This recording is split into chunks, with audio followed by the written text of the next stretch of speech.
I've been in practice over 30 years, so of course I've seen all kinds of crazy things. Maybe the craziest thing I ever saw was a lady came to see me. She was about 60 years old, had low back pain pretty much her whole life. Seen lots of people, never got an answer. And I checked her over, and her pelvis didn't feel right. It was very stiff and it felt strange. The bones didn't feel like they were as they should be. So I asked her, "Have you ever had any x-rays taken?" She said, "No, none."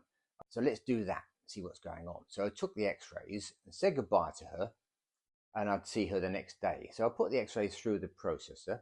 And this is in the old days when you had a dark room, an old-fashioned film processor. So nowadays it's all on computers. So I'm waiting for this film to come out. As it comes out, and you've got the red light there, you look at it, and I thought I was going completely nuts because it looked like someone had taken a sledgehammer and smashed her pelvis to pieces, and then it had all grown back in a very piggly sort of way.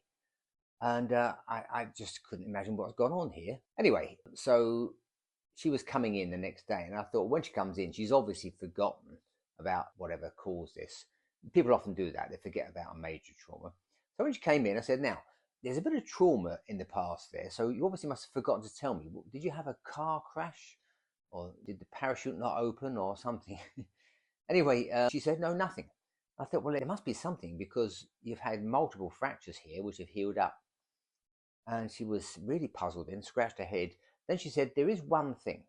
She had Guillain-Barré syndrome, which is a very rare condition. I've seen quite a few of them. I've seen way more than I should see because it's so rare. And it's an autoimmune system thing where your immune system attacks your own tissues, especially the myelin sheath in your nerves, and the nerves stop working. They both sensory and motor nerves. So you get paralysis, but also you can't feel anything, usually from the waist down, and it kind of creeps up your body, then it recedes back again.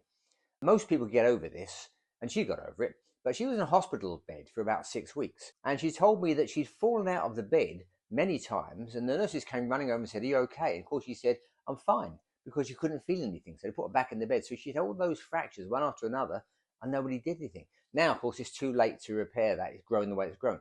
We did get her out of pain, which is the main thing, I suppose. But that was the weirdest. When I saw that, I thought I was going absolutely nuts. I thought someone had slipped some drugs in my drink or something. Anyway, we sorted her out, and it was a happy ending, but a very, very strange case. I've got lots more coming. Keep listening.